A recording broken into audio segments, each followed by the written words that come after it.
Hello, my friend. Today I bring you another lost legend from the depths of Middle-Earth. Close your eyes, feel the magic surround you. Our journey begins.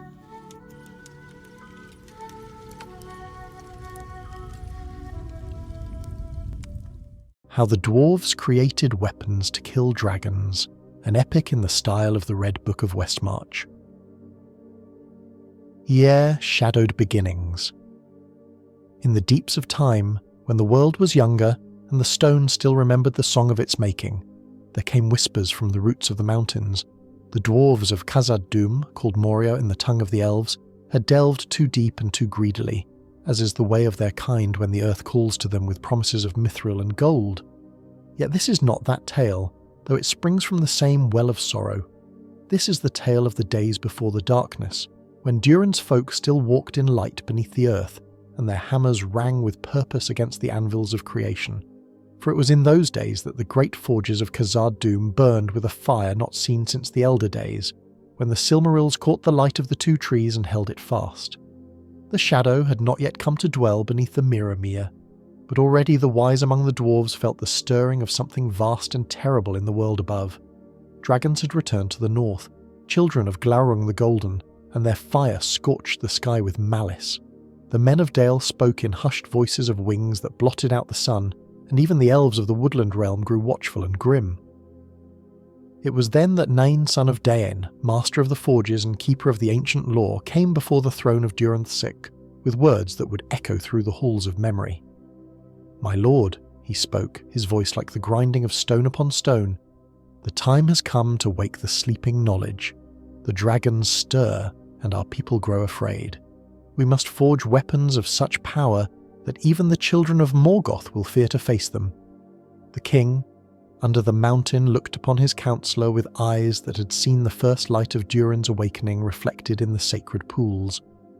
Long he pondered, for the making of such weapons would require not merely skill, but the awakening of powers that had slumbered since the world's youth.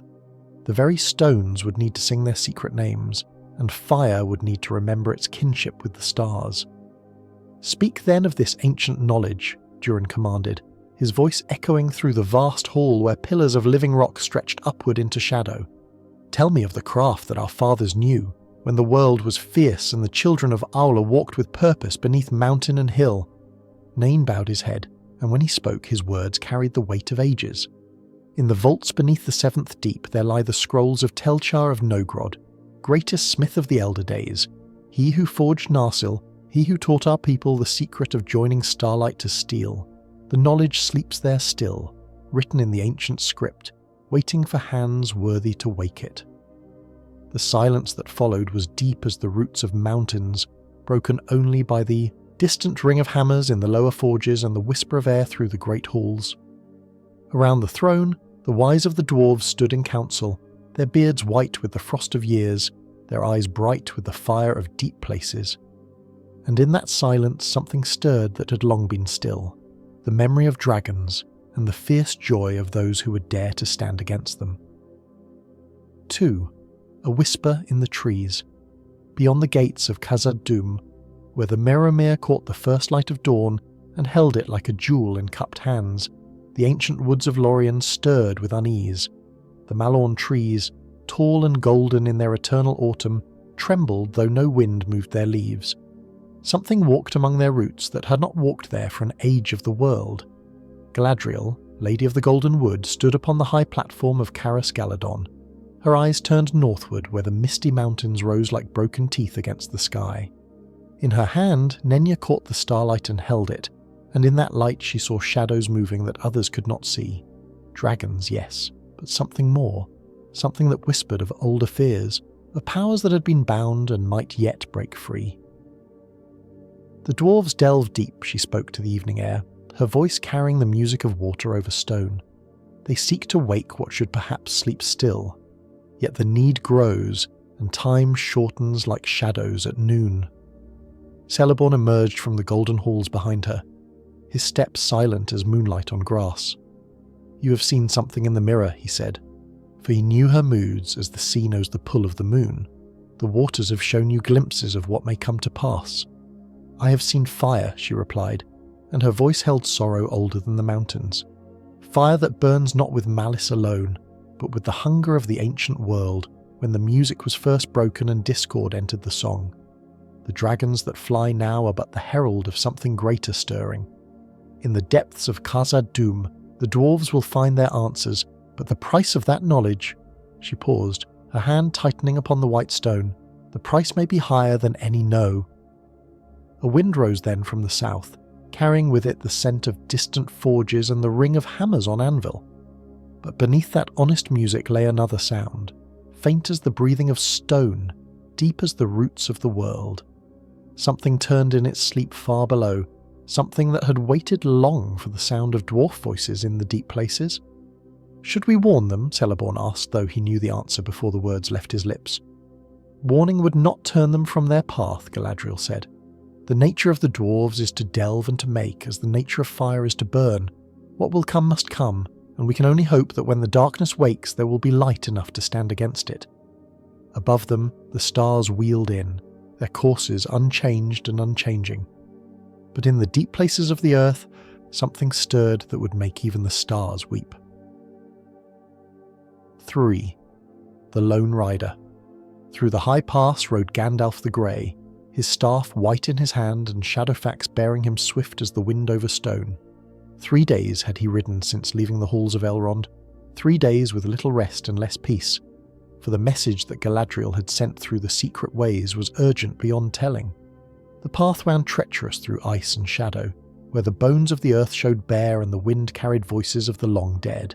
Here Azog had fallen, and here the dwarves had made their final stand against the darkness of Moria. Blood had soaked these stones, and sorrow had made them sacred. Yet Gandalf rode on, for greater sorrows might come if he tarried. As the sun reached its height, cold and pale through the mountain mists, he paused at the stone bridge that spanned the Mirrormere. Below, the water lay still as polished silver, reflecting not the sky but something deeper, memories of starlight from the beginning of the world, when Durin first looked upon his face in the sacred pool and knew that this place would be his home. "Durin sleeps," Gandalf murmured to the wind, "but his children wake something that should rest still. The old knowledge calls to them, and they will answer, though the world tremble for it." He could feel it even here, miles above the deepest halls, a stirring in the roots of the mountain, a warmth that spoke not of forge fire but of something far older and more terrible. The flame of Udun, they had called it in the ancient days, the shadow and flame that had been bound beneath the world when the music was new. It slept still, but its sleep grew restless. Shadowfax stamped and snorted, eager to be away from this place of growing dread. The horse's wisdom was older than many realms of men, and he could smell the change in the wind, the scent of deep places disturbed and ancient seals growing weak. "Peace, my friend," Gandalf said, his hand gentle on the horse's neck. "We ride not toward the darkness, but away from it. For now. There are those who must be warned, and preparations that must be made. The dwarves will find their weapons, of that I have no doubt. But they will find more than they seek, and the world must be ready for what follows." He urged Shadowfax forward, down the winding path toward the gates of Khazad-dûm. Behind them, the Mirrormere caught the last light of day and held it like a tear unshed, reflecting not the sky but the first star of evening, cold and bright and full of sorrow for what was to come. The mountain stood silent above the lake, but in its heart the hammers rang with new purpose, and ancient scrolls gave up their secrets to eager hands. The weapons that would be forged in the days to come would indeed be mighty enough to slay dragons, but they would wake something from its sleep that would make all dragons seem as flames before the burning of the world. Dol Guldur in the distance. From the highest tower of Khazad-dûm, where the mountain's peak pierced the sky like a spear of stone, the sharp eyes of dwarven watchers could see far across the lands of Rovanion. Eastward lay the dark line of Mirkwood, and within its shadow, barely visible through the haze of distance and malice, stood the hill of Dol Guldur like a broken tooth against the horizon. Balin, son of Fundin, keeper of the watches and guardian of the eastern gate, stood upon that high place with his warhammer at his side and trouble in his heart.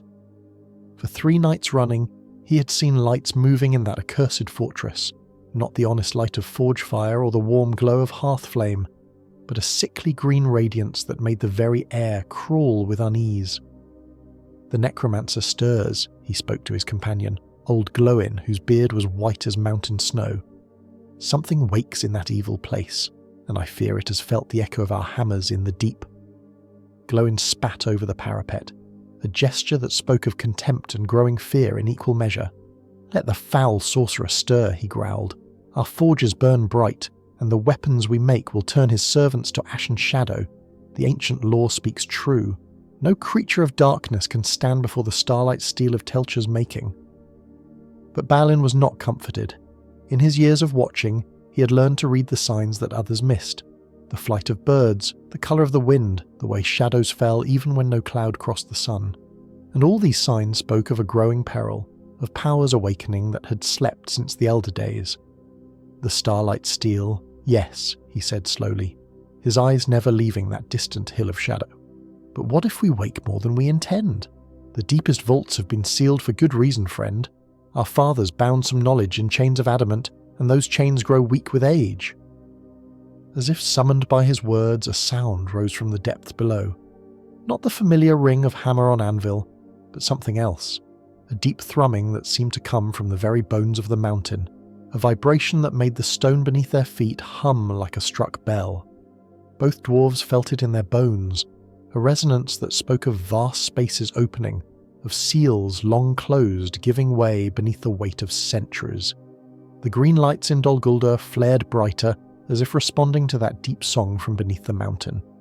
For a moment that stretched like hours, the two powers regarded each other across the waste of miles, the ancient malice in its tower of shadow and the stirring force in the roots of Khazad Dûm.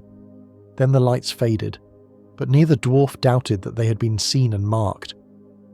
"We must send word to King Durin," Balin said, his voice heavy with foreboding.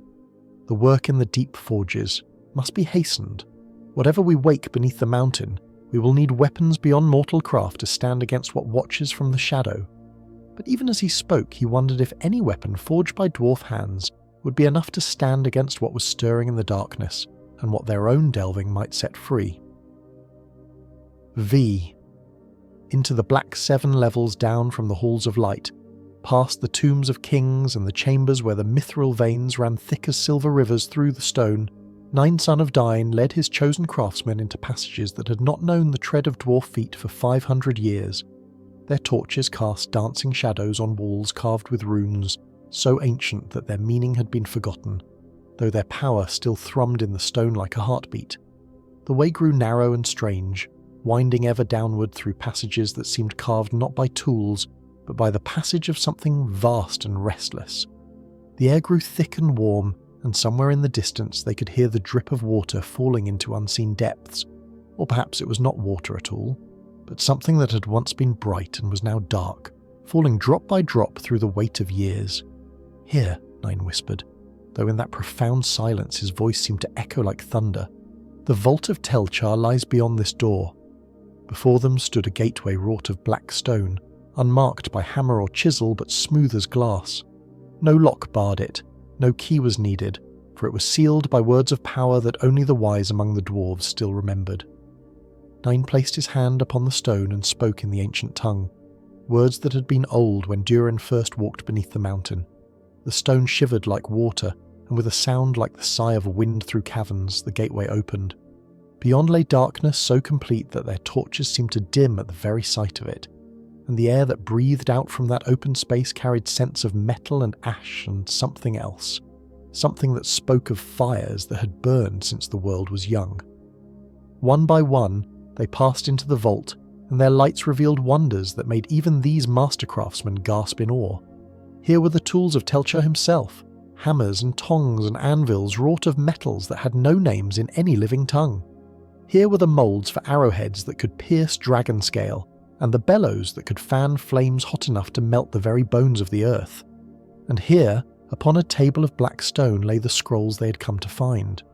They were wrought not of parchment, but of some imperishable substance that felt like silk, and rang like metal when touched. The writing upon them glowed with its own light, runes that shifted and changed as they watched, revealing their secrets only to eyes that were ready to receive them. Dain the Younger, finest of the scribes, leaned close to read the ancient words. "The forging of Girth and Glamhoth," he whispered. "Death of the orcs. Weapons blessed with the light of Erendil's star, tempered in waters that remember the music of creation." He paused, his face growing pale. "But the price. Oh, the price of such making." "What price?" Dain demanded, though in his heart he already knew. "The fires must be fed," Dain read, his voice barely audible. "Fed with more than coal or wood or oil. The deep flame must be wakened, the flame that sleeps in the roots of the world. And once wakened..." He stopped, unable to speak the words that followed. But Dain read them over his shoulder, and his face grew grim as winter stone. For the scroll spoke of the flame of Udun, the shadow and fire that had been bound beneath the mountains at the world's making. To wake it would grant them power beyond imagining, the power to forge weapons that could slay any dragon, turn back any darkness. But to wake it would also free it, and what slept beneath Khazad-dûm was older and more terrible than any dragon that had ever spread its wings beneath the sky. 6. The Captive King. In the deepest vault of Dol Guldur, where the stones wept with perpetual damp and the air hung thick with malice, a figure stirred in the darkness.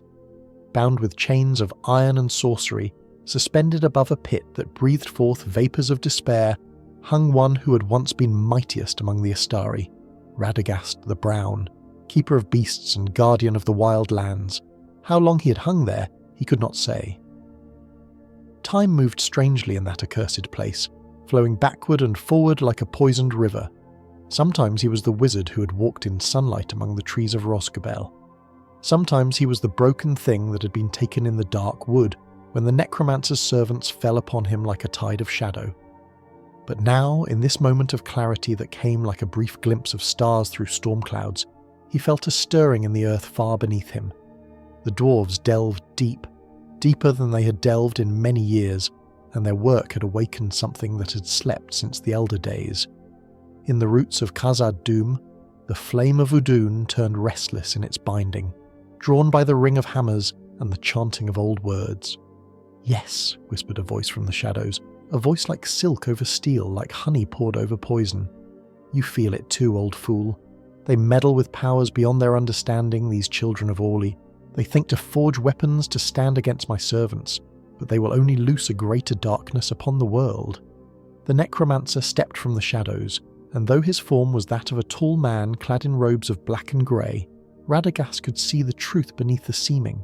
Here was no mortal sorcerer, but the Dark Lord himself, Sauron the Deceiver, who had taken refuge in this fortress while his power grew in secret. "The flame calls. To me," Sauron continued, his eyes like burning coals in the darkness. "It remembers when I was Mehron the Admirable, servant of Aulë the Smith. It remembers the songs we sang together in the timeless halls, before I chose a different path. And when the dwarves break the final seal in their foolish quest for power, it will come to me as iron comes to the lodestone." Radagast tried to speak, to warn, to cry out against this evil plan, but the chains that bound him were wrought with spells of silence. Only his eyes could speak, and they blazed with desperate fury. "Oh yes," Sauron laughed, a sound like breaking glass. "You understand now. Let them forge their pretty weapons, their star-blessed blades and dragon-slaying arrows.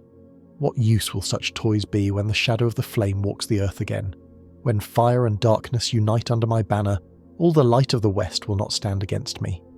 He turned away, his form already beginning to shift and change, becoming shadow and mist. "But first I must prepare. The flame, when it wakes, will be wild and wrathful. It must be tamed, shaped, bound to my will. And for that..." His voice trailed away into cruel laughter that echoed through the vaults long after he'd vanished. Radagast hung in his chains, helpless to warn the world of what was coming. The dwarves, in their noble quest to forge weapons against the darkness, would instead unleash the very thing that would make all their weapons useless. And somewhere far below, in the roots of the lonely mountain, the flame of Udun stirred in its ancient sleep, dreaming of the day when it would burn free once more. The necromancer's voice. Deep in the working halls of Khazad-dûm, where the greatest smiths of Durin's folk laboured over forge and anvil, the work of ages was coming to completion. 7 months had passed since the ancient scrolls were found, 7 months of tireless toil as the secrets of Telchar were slowly unlocked. The weapons that took shape beneath their hammers were things of beauty and terror. Blades that sang with starlight, arrows that blazed with inner fire, armour that turned aside not merely steel but sorcery itself. Yet with each passing day, the price of their making grew higher. The ordinary fires of the forge were no longer sufficient. They had been forced to delve deeper, to tap the ancient furnaces that had not burned since the Elder Days, and those furnaces demanded fuel that chilled the heart to contemplate. When the lawkeeper stood before the greatest of the forges, his face haggard with sleepless nights and terrible knowledge. In his hands he held the final scroll, the one that spoke of the ultimate working, the forging of Girth and Glamhoth, the sword that could cleave the very spirit from a dragon's flesh. But the words upon the parchment seemed to writhe like living things, and the price they demanded. "The flame must wake," he read aloud, his voice echoing in the vast chamber. "The binding must be broken, and the fire that sleeps in the mountain's heart must rise to feed the working. Only then can the blade be made that will end all dragons." Around him, the other smiths paused in their labours, their faces turned toward him with expressions of growing dread. They had all felt it in recent days, the stirring far below, the sense of something vast and ancient turning in its sleep. The mountain itself seemed to pulse like a living heart, and sometimes in the deepest watches of the night they could hear a sound like distant singing, wordless and terrible. "The binding," whispered Ori the Young, his face pale as ash. "What binding speaks the scroll of? What sleeps beneath our mountain that must wake for the blade to be forged?" Before Oin could answer, the air in the chamber grew cold despite the blazing forges. Shadows gathered in the corners, and a voice spoke from the darkness, a voice like silk over steel, beautiful and terrible. "I will tell you, children of stone," the voice said, and though no form could be seen, all present felt the weight of an awful presence. "Deep beneath your mountain sleeps the flame of Udun, the shadow and fire that was bound at the world's making. It was servant to Melkor in the ancient days, and it dreams still of the time when all the world burned in darkness. The dwarves raised their weapons, but what could steel do against shadow?" The voice continued, filled with mockery and false compassion. "You seek to wake it for your pretty weapons, your toys of starlight and song. But know this, when the flame wakes, it will not serve you. It will come to me, for I am its master, and together we will turn your weapons to ash, and your mountain to a pyre that will burn until the ending of the world." "Sauron," Oin breathed, for he knew that voice from the ancient tales. "The enemy speaks from Dol Guldur." "I speak truth," the voice replied. "Continue your work by all means. Break the seals, wake the flame, forge your mighty blade. You will only hasten the day when all Middle-earth bows before the shadow, for what is one sword, however mighty, against the reunion of fire and darkness that ruled before the light was made?" The voice faded like mist before the dawn, but its words lingered in the air like poison. The dwarves looked at one another with eyes full of doubt and fear, for they began to understand the trap into which their noble intentions had led them. Yet the work continued, for the nature of dwarves is to finish what they begin, and the weapons were nearly complete. But now they worked with heavy hearts, knowing that their greatest triumph might become the world's greatest doom. Vet. Fire in the darkness. 3 days had passed since the necromancer's voice had echoed through the halls of Khazad-dûm, 3 days of doubt and growing fear among the dwarven smiths. Some spoke of abandoning the work, of sealing the deep forges and letting the ancient knowledge sleep once more. But King Durin, when he heard of Sauron's words, spoke with the wisdom of his line. "If we stop now," he said, his voice ringing through the council chamber, "the enemy has won without striking a blow. These weapons we forge may indeed wake the flame, but they are still our best hope against the dragons that already fly. We will trust in the fire of our own making, and in the courage of those who wield the blades we forge." So the work continued, but now guards stood watch at every forge, and the wisest of the dwarves worked charms of binding and warding around the deepest furnaces. If the flame of Udun should wake, they would not let it rise unchallenged. It was Gandalf who came to them in their hour of greatest need, appearing at the gates of Khazad-dûm like a star in the darkness. His face was grim with knowledge of what stirred in the world, but his eyes still held the light of hope unquenched.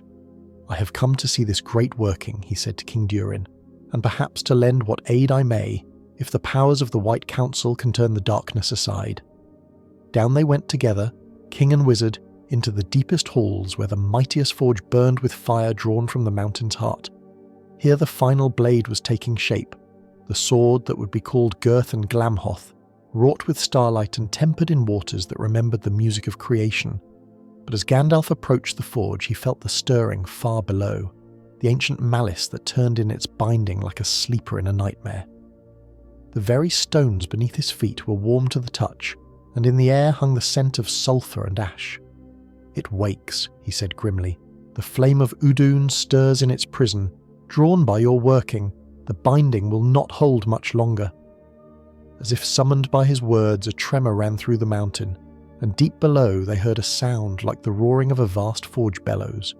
The flame in the great furnace flared higher, and for a moment its light was not the honest red of coal and wood, but something else, a light that cast no shadows, that seemed to devour the very air around it.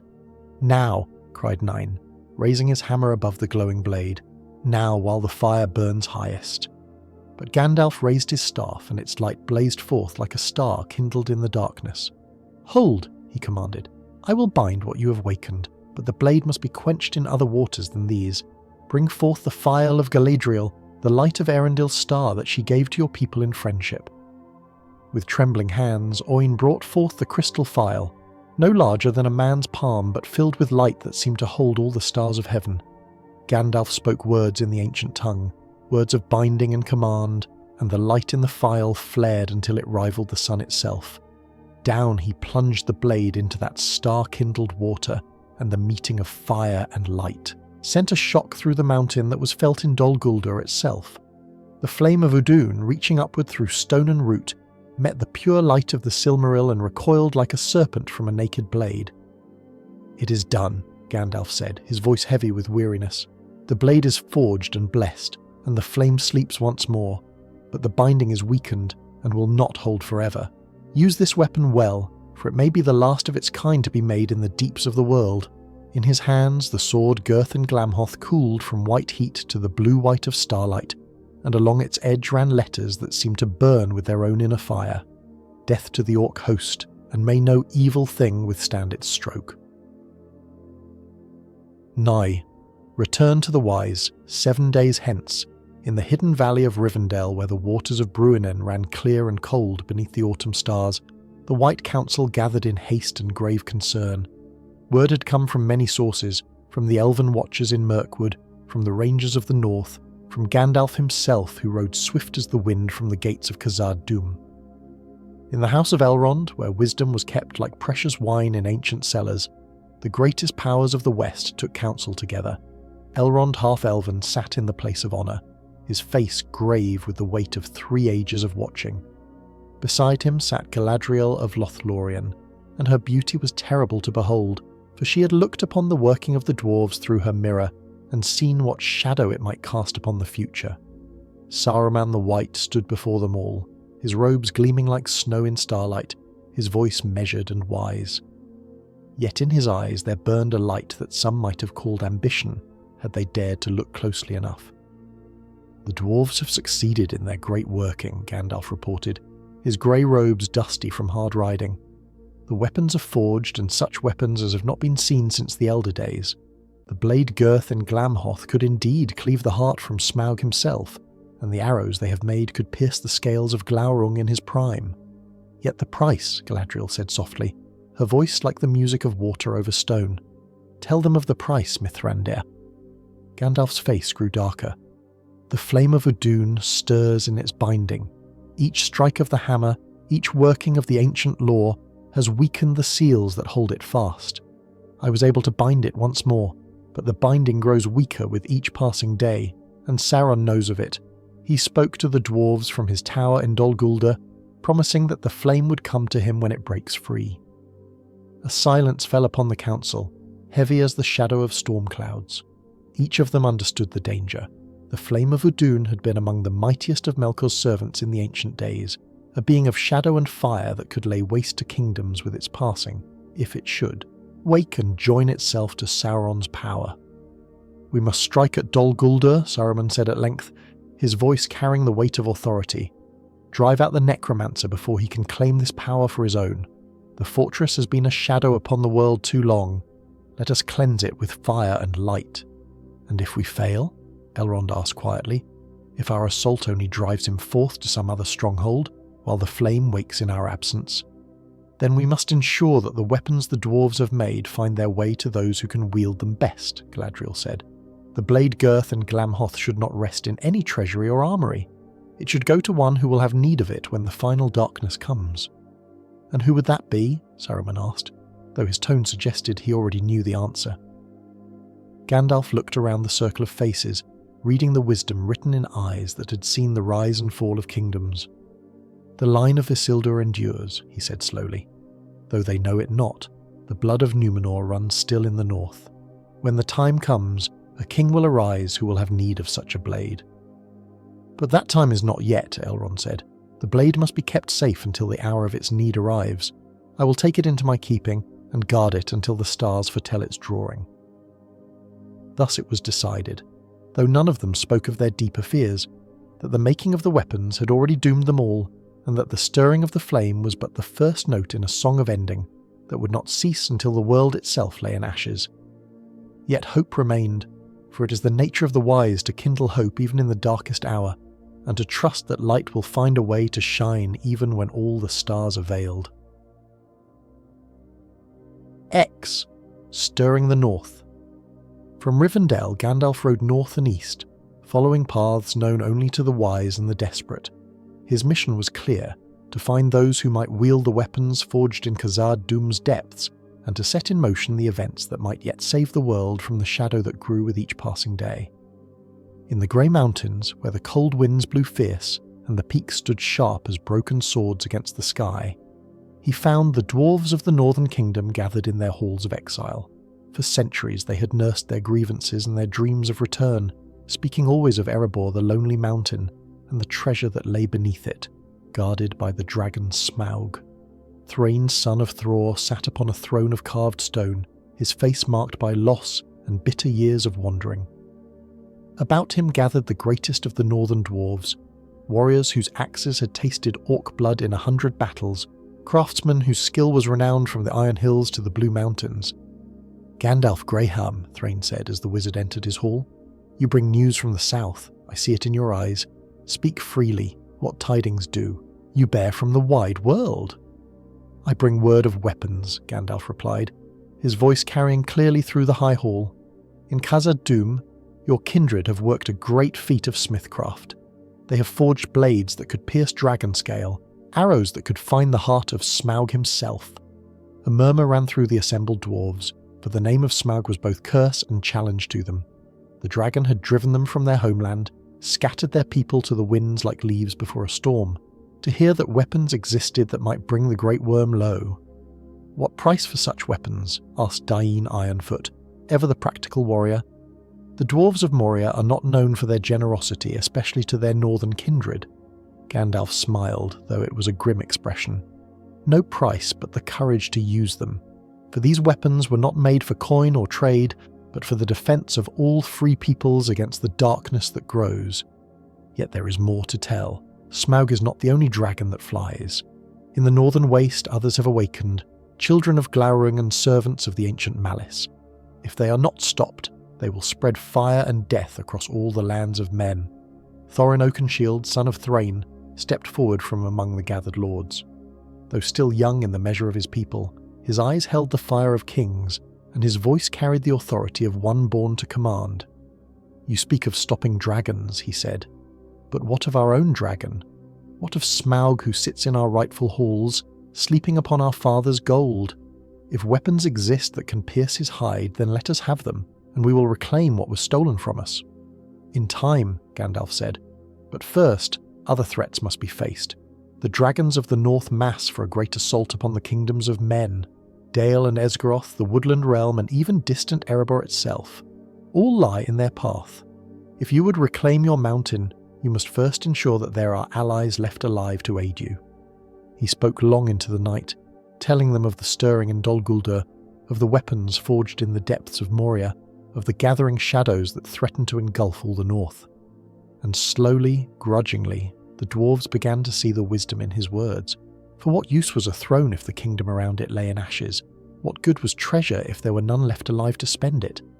The dragons of the north must be faced, and faced soon, before their fire consumed all hope of return. "We will march," Thrain declared at last.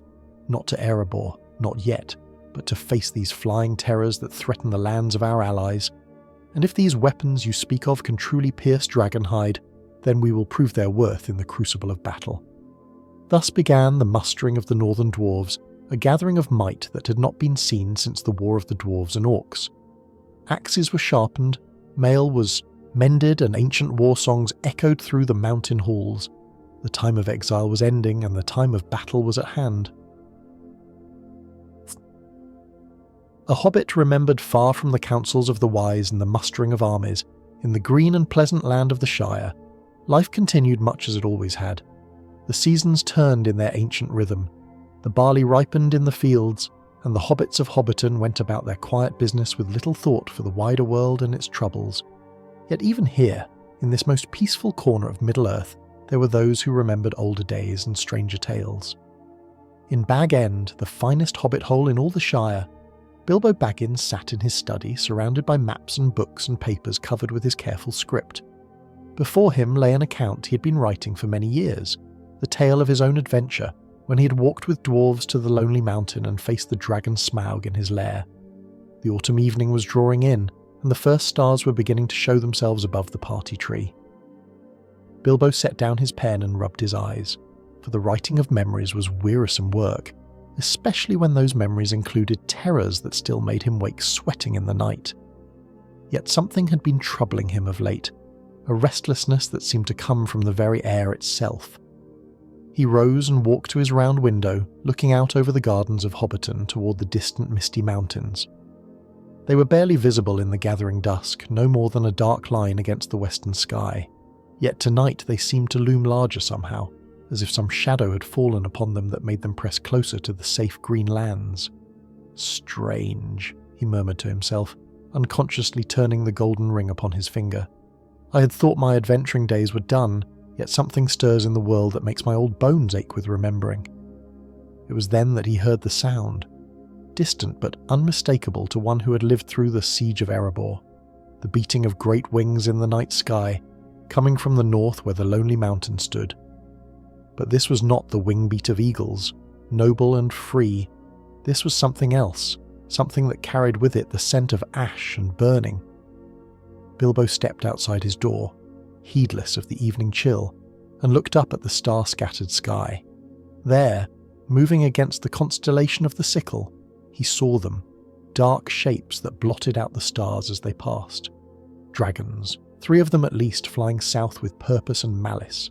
"Not Smaug," he whispered, for he would have known that particular terror anywhere. "These are others, children of the ancient fire." He stood watching until they disappeared beyond the southern horizon, their destination hidden in the night. But he did not need to see where they were bound to know that trouble was coming to the world again.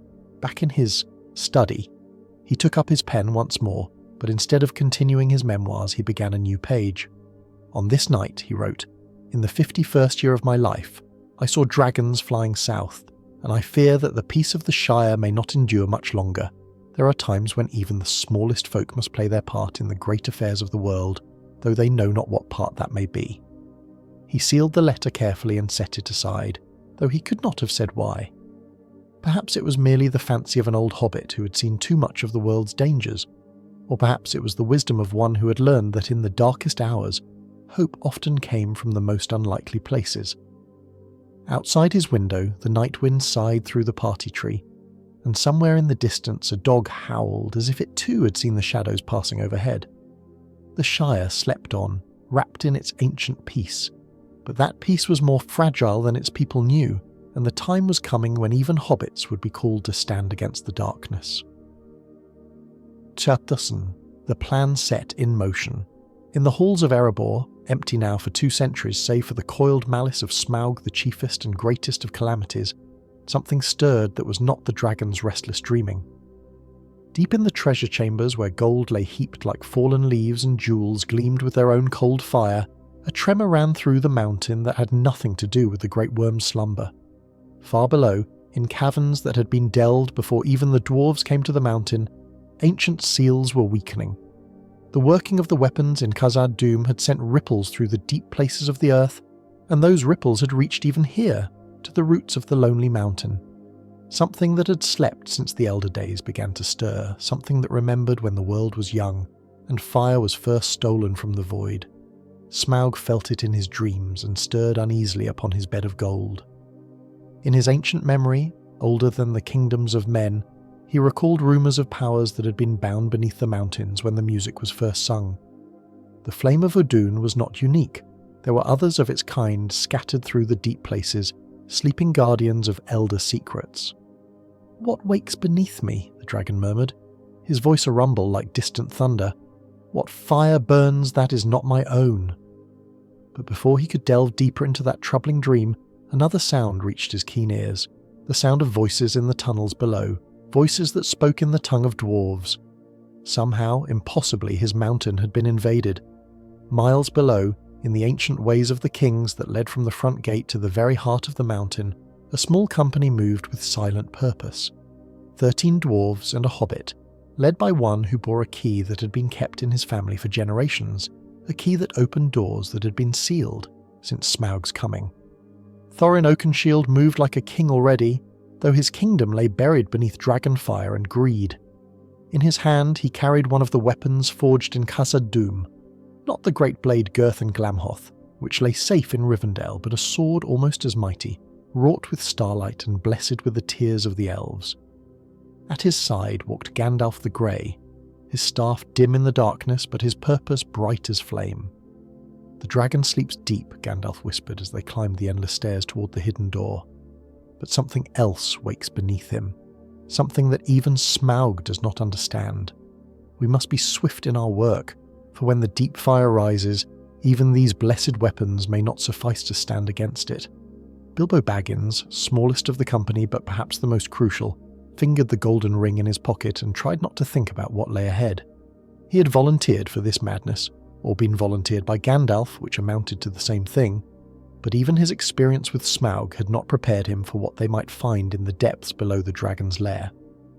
"What is this deep fire you speak of?" Thorin asked, his voice barely audible in the vast silence of the mountain. "One of the ancient powers," Gandalf replied grimly, "akin to the flame of Udun, but perhaps older still. When the Dwarves of Moria worked their great smithing, they weakened bonds that were meant to hold until the ending of the world. Now those bonds fail one by one, and powers that were bound at the world's making begin to stir." They climbed on through the darkness, following passages that had been carved by Durin's folk in the days of their greatest glory. Here and there, dwarven runes still glowed faintly on the walls, spelling out names and deeds that had been old when Smaug was still young. But beneath those familiar markings, older signs could sometimes be glimpsed. Runes in scripts that predated even the Eldar, markings left by the Valar themselves when they first shaped the bones of the earth. "We approached the door," Thorin said at last, and indeed they could feel a change in the air, a stirring that spoke of the world beyond the mountain. And if the ancient words are true, the keyhole will show itself when Durin's day returns. Above them, unseen through countless tons of stone, the last light of autumn was fading from the sky. But this was no ordinary autumn evening. This was Durin's day, when the last moon of autumn and the first sun of winter could be seen in the sky together. And somewhere in the darkness ahead, a door that had been hidden for centuries was about to reveal itself to those who carried the right key and spoke the proper words. The plan that Gandalf had set in motion years before was finally bearing fruit, though none of them yet understood how bitter that fruit might prove to be. The Fire Awakens. As the hidden door of Erebor swung open on hinges that had not moved for 200 years, far to the south in the depths of Khazad-dûm, the ancient binding finally failed. The flame of Udun, stirred by the forging of the star-blessed weapons and weakened by long years of slow erosion, broke free from the chains that had held it since the world's youth. It rose through the deep places like a tide of shadow and fire, consuming the lowest halls of the dwarf kingdom in its hunger. The dwarves fled before it, driving their people up through the 7 levels toward the light, but many were caught in its first fury. The bridge of Khazad-dûm, that mighty span of stone that had endured for 3 ages of the world, cracked and groaned as the flame passed beneath it, seeking the upper airs and the world beyond the mountain. Durindir, last king under the mountain in Moria, stood upon the bridge with the sword Orcrist in his hands, not the weapon his people had forged, for that had been sent away to Rivendell, but an ancient blade of Gondolin that had been kept in his treasury. Around him stood the last of his guard, grim-faced dwarves who would sell their lives dearly to buy time for their people's escape. "Hold fast!" the king cried as the shadow and flame rose before them, taking shape as it climbed. "For Durin and the mountain, let no evil thing pass while we live to bar the way." The flame had taken form now, becoming something that burned with its own dark light, a creature of shadow wreathed in fire, with a mane like flowing lava and eyes like dying stars. Its roar shook the very foundations of the mountain, and its voice was the sound of avalanches and earthquakes. "I am the flame of Udun," it bellowed, its words echoing through every hall and tunnel of Khazad-dûm. "I am shadow and fire, death and destruction. Too long have I slept in the darkness. Now I go to join my master, and together we shall burn the world to ash." It rushed upon the bridge, and King Durin met it with blade raised high. The ancient sword of Gondolin blazed with its own light as it struck the creature's hide, but though it drew forth howls of pain and rage, it could not turn aside that tide of destruction. The king fell, and his guard with him, their courage buying precious moments for the fleeing dwarves, but no more. Yet their sacrifice was not in vain, for as the flame sought to cross the bridge, the ancient stonework finally failed under the strain. With a sound like the breaking of the world, the bridge of Khazad-dûm collapsed into the abyss below, taking the creature with it. But the flame did not die. Instead, it fell into the deeper darkness, into caverns and chasms that went down to the very roots of the mountains. There it would wait and gather strength, no longer bound but not yet free to roam the upper world. And in the darkness of those deepest places, it would listen for the call of its master, the voice of Sauron that would summon it when the hour of final darkness came. But that hour was not yet, and in the northern lands other plans were moving toward their appointed ends. In Erebor the secret door had opened, and brave folk were walking into the dragon's lair. The weapons forged in Khazad-dûm's depths had been scattered to those who would have need of them, and though the flame had awakened, it was trapped in the deep places where it could do no immediate harm. Yet the wise knew that this was but the first note in a longer song, a song that would grow louder and more terrible until it reached its crescendo in some distant day when the fate of all the world would hang in the balance. For the stirring of the flame was but a sign of greater stirrings to come, and the weapons of light would be needed before the end, when the last battle would be fought between the darkness and the dawn.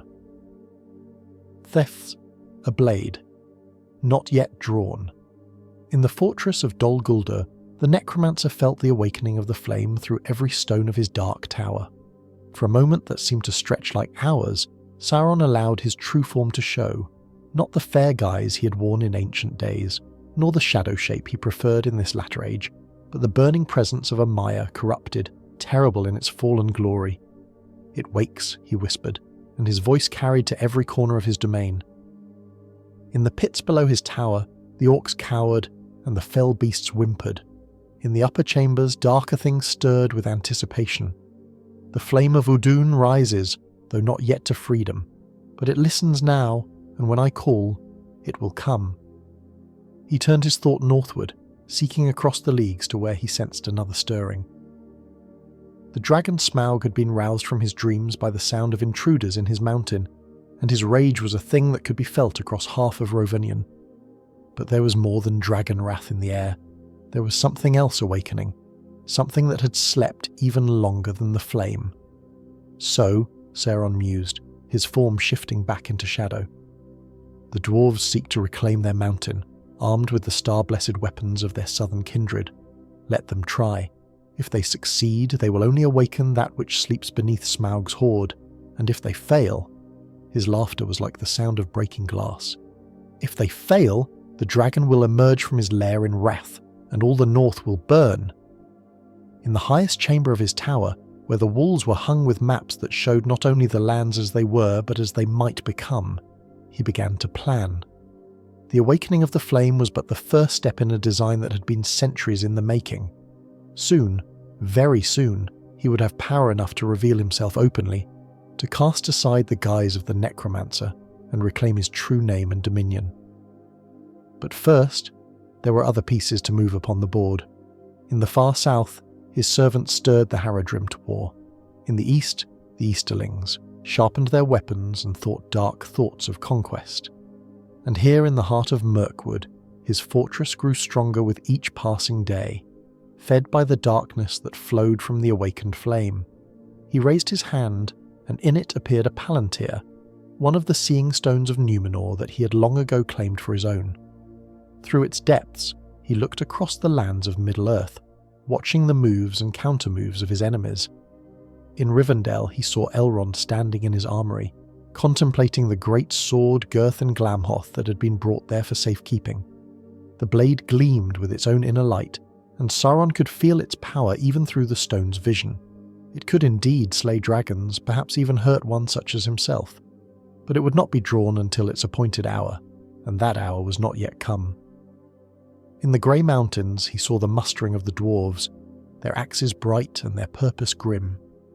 They marched to face the dragons of the north, not knowing that their victory or defeat would serve his purposes equally well. If they won, the dragons would be weakened. If they lost, the dragons would be glutted with blood and fire, ready to serve a new master when the time came to call them. And in Erebor itself he saw the small company of intruders making their way through the dragon's halls, seeking they knew not what. One among them bore a ring of power, though he understood not its significance. That ring would come to Sauron in time. All rings of power were his by right, for had he not guided their making in the ancient days? "Let them all dance to my tune," he whispered to the darkness. "Let them think themselves free while the webs I have woven tighten around them. The flame wakes, the dragons stir, and soon all the world will burn in the fires of my victory." But even as he spoke, he felt a small chill of doubt. The weapons forged in Khazad-dûm were mightier than he had expected, blessed with light that could burn even one such as himself. And there were powers in the world that he had not yet fully measured: the light of the elves, the courage of men, the simple stubbornness of dwarves and hobbits. The game was not yet won, though he held the stronger pieces. And in the deep places of the earth, the flame of Fudûn waited for his call, patient as stone, hungry as fire. Fethimd, the kingdom reclaimed, the battle of 5 armies raged for 3 days beneath the walls of Erebor, as dwarves and men and elves stood united against the tide of the orcs that poured from the north. The weapons forged in Khazad-dûm proved their worth in that terrible conflict. Arrows that never missed their mark, blades that clove through armour and bone alike, shields that turned aside both steel and sorcery. Thorin Oakenshield fought with Orcrist gleaming in his hands, and beside him stood the other dwarven princes with weapons blessed by starlight. Bard the bowman drew his great bow, with arrows that burned with their own inner fire, each one guided by the light of Erendil's star, and above them all the eagles of the misty mountains wheeled and dove, their cries echoing across the battlefield like trumpets of victory. Yet it was not the weapons alone that won the day, mighty though they were. It was the courage of those who wielded them, the determination of free folk to stand against the darkness regardless of the cost. When Thorin fell at last, pierced by many wounds but victorious, his last words were not of treasure or glory but of the light that would outlive the darkness. "The stars shine still," he whispered as his life ebbed away. "The fire burns bright. Let no shadow claim dominion while the children of Ilúvatar draw breath." In the aftermath of battle, as the survivors gathered their dead and counted the cost of victory, Gandalf walked among the ruins with a heavy heart. The immediate threat had been turned aside, the orc armies broken and scattered, but his mind was troubled by deeper concerns, by the knowledge of what had awakened in the depths of Khazad-dûm, and what might yet stir in the foundations of the world. Dain Ironfoot, now king under the mountain in his cousin's place, found the wizard standing upon the ramparts of Erebor, looking south toward the distant line of the misty mountains. "You are troubled, Gandalf Greyhaim," the Dwarf King said. "We have won a great victory, broken the power of our enemies, reclaimed our ancient home, yet your face is clouded with sorrow. "I think of prices paid and prices yet to come," Gandalf replied softly. "The weapons your kinsmen forged in Moria have served their purpose well. Too well, perhaps. In breaking the orc armies, they have also broken other things that were better left intact."